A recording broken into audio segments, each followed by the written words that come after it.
Il Veneto per l''ndrangheta è la nuova frontiera di conquista, parola del procuratore generale della Repubblica di Catanzaro, Nicola Gratteri, che oggi rilascia una lunga intervista sulle pagine dei quotidiani del gruppo Gedi e spiega che le mafie avanzano qui a nord-est perché non incontrano alcuna resistenza sul piano sociale.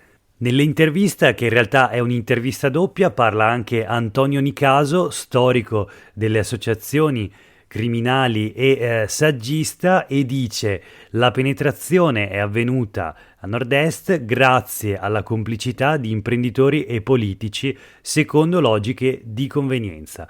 Questo è Sveglia Veneto, il primo podcast dedicato all'informazione vista da nord-est. Io sono Jack Calcetto e oggi è mercoledì 29 dicembre 2021. La prima notizia di oggi riguardava appunto la criminalità organizzata in regione.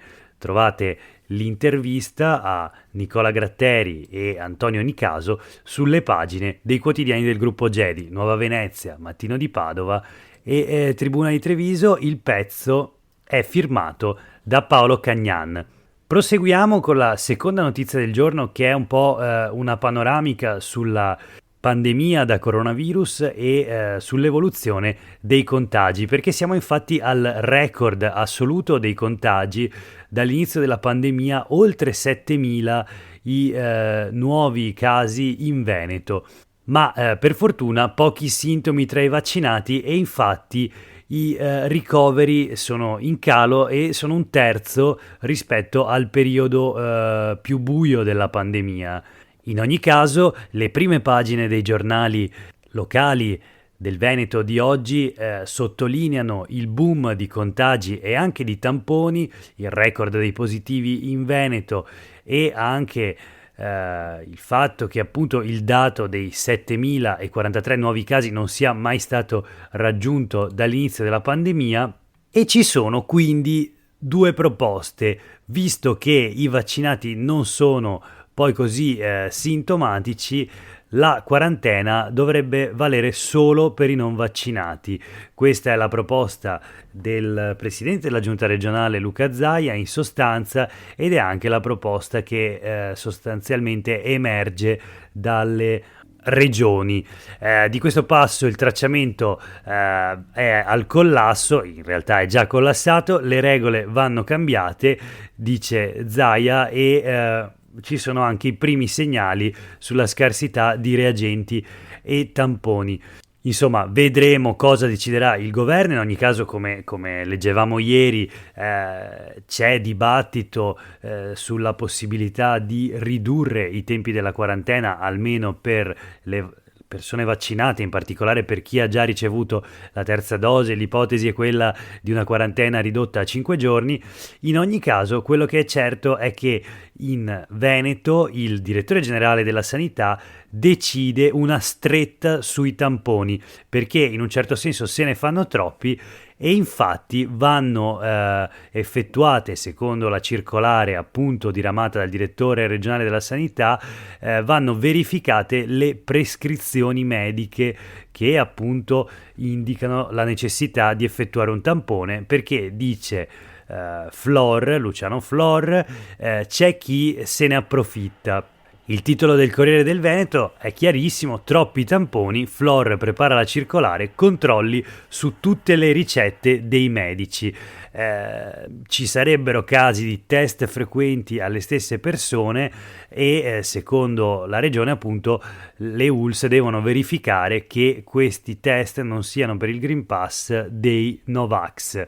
Nel frattempo resta, diciamo, una situazione drammatica o comunque problematica, ecco, quella dei tamponi, dei centri tamponi che per esempio a Padova continuano ad avere diversi problemi. In particolare ieri nella struttura principale del capoluogo euganeo, appunto lo stadio Euganeo, si è verificato un blackout e quindi ieri, diciamo, dopo le sospensioni dei giorni scorsi dovute all'eccessivo sovraffollamento, anche ieri c'è stato uno stop dovuto appunto al blocco della corrente. Un altro stop che dipende proprio da la diffusione del virus e una così alta percentuale di contagiati. Ieri leggevamo questo dato veramente allarmante di un positivo ogni 10 persone in Veneto. Questi dati cosa comportano? Proprio quello che ieri in qualche modo veniva anticipato, e cioè disservizi anche gravi nel trasporto pubblico. Sulle pagine della Nuova Venezia leggiamo la notizia: quarantena e positivi, manca il personale, sono stati cancellati 41 treni, disagi ovviamente per chi viaggia. Insomma, queste cancellazioni riguardano convogli che avrebbero dovuto viaggiare tra oggi e domani, mentre dalla vigilia di Natale fino a ieri in Veneto quotidianamente sono stati cancellati ben 36 treni regionali e solo 15 o 16 ogni giorno sono stati sostituiti con degli autobus. Questo insomma è il quadro per quanto riguarda la pandemia. Proseguiamo con una notizia che riguarda invece la notte di Capodanno e in qualche modo i festeggiamenti che pur con i limiti imposti dal nuovo decreto festeggiamenti che comunque ci saranno. E la notizia sulle pagine del Mattino di Padova ha un titolo non bello, diciamo: caro cenone, il rischio di contagi spinge a festeggiare in casa propria. E fin qui tutto regolare, ma tutti i piatti tipici dal cotechino al salmone costano di più. Il pezzo è firmato da Elvira Scigliano, si parla di ulteriori rincari da gennaio, tantissimi in realtà i prodotti interessati, tra i quali anche pasta, farina e latte, ma è interessante la tabella che mostra il costo del cenone con tutte le cifre in euro, ovviamente, dei vari prodotti e l'aumento percentuale. Una tabella che fa venire male al portafogli, e alcuni di questi numeri sono per esempio il cotechino che ha un aumento del 21%, lo zampone sale del 9%, il miele sale del 17%, il torrone sale del 17%, il pandoro del 21%, il mix di frutta secca, pensate, da 4,58 a 5,70 più 24%, e insomma altri prodotti, per esempio le lenticchie, lo spumante, il prosecco, il salmone, panettone, i datteri, addirittura tutto cresce con aumenti almeno diciamo del 10% o poco meno. E sempre parlando di Capodanno, una notizia dal Padovano: sono stati sequestrati mezza tonnellata di polvere da sparo e articoli pirotecnici nascosti in un bunker sotto una villetta. C'era anche una bomba carta e tutto questo succede a Cittadella. Il pezzo è firmato da Silvia Bergamin per il Mattino di Padova. Il titolo, appunto: sequestrato deposito clandestino di botti, il blitz della Guardia di Finanza nell'Alta Padovana. 2 persone denunciate per fabbricazione, detenzione di esplosivi e commercio abusivo. Ancora sul Capodanno, non è un'esplosione ma ci siamo vicini, è sicuramente il riscaldamento globale. A San Silvestro arriva la primavera, piste da sci al caldo, nebbia in pianura. Meteo follie, così titola il Corriere del Veneto, parlando di effetto anticiclone, 14 gradi in quota dal 31 dicembre. La neve pare dovrebbe reggere grazie al freddo notturno, ma insomma in ogni caso si parla di una piccola primavera, seppure rovesciata, nel senso che il caldo sarà soprattutto in quota, mentre in pianura avremo la nebbia. Tutto questo in un contesto di temperature che non solo in Veneto ma in tutta Italia e in tutta Europa sono di parecchi gradi al di sopra della media stagionale.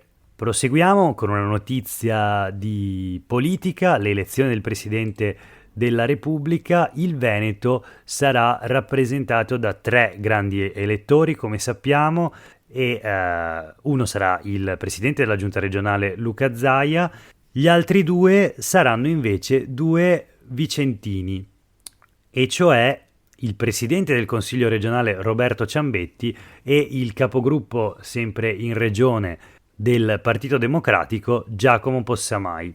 Sommati ai 9 parlamentari berici, diventano in questo modo 11 gli esponenti vicentini che voteranno per il Colle. C'era stata nei giorni scorsi c'era stato un dibattito interno alla minoranza nel Consiglio regionale del Veneto.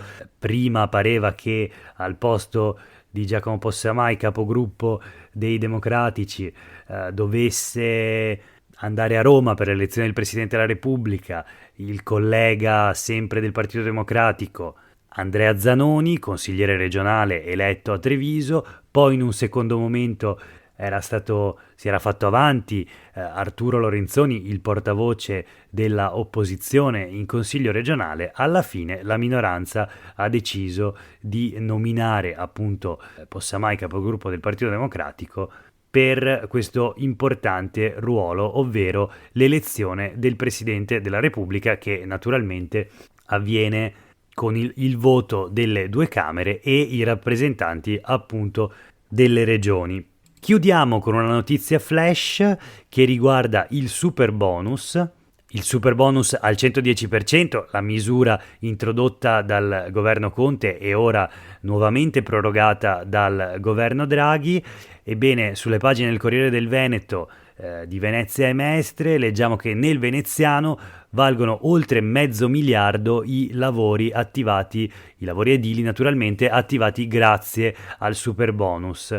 Ma c'è anche, come spesso accade nei casi dei sussidi che vengono in qualche modo o degli incentivi che in qualche modo vengono distribuiti alle imprese, ebbene ci sono i primi casi di truffe sul super bonus. Dopo Treviso nei giorni scorsi, adesso scoppia il caso nella provincia di Venezia, dove la finanza indaga 10 imprese. Truffe quindi sulla cessione del credito, e sono già diversi i conti sequestrati. Non è tutt'oro quel che luccica, anche se il super bonus è stato sicuramente il primo motore a dare la spinta alla grande ripresa dell'edilizia di quest'anno, e lo confermano i numeri di ANCE, che parla di un aumento del 2% degli operai solo nel mese di ottobre, mentre ad aprile l'incremento della forza lavoro rispetto al 2020 era addirittura del 12%. Aumenta anche il numero dei cantieri, naturalmente sono una 50 aperti in questo momento soltanto a Venezia. Per oggi è veramente tutto, grazie per aver ascoltato anche questa puntata di Sveglia Veneto. Oggi è mercoledì 29 dicembre 2021, io sono Jack Calcetto e vi auguro una buona giornata.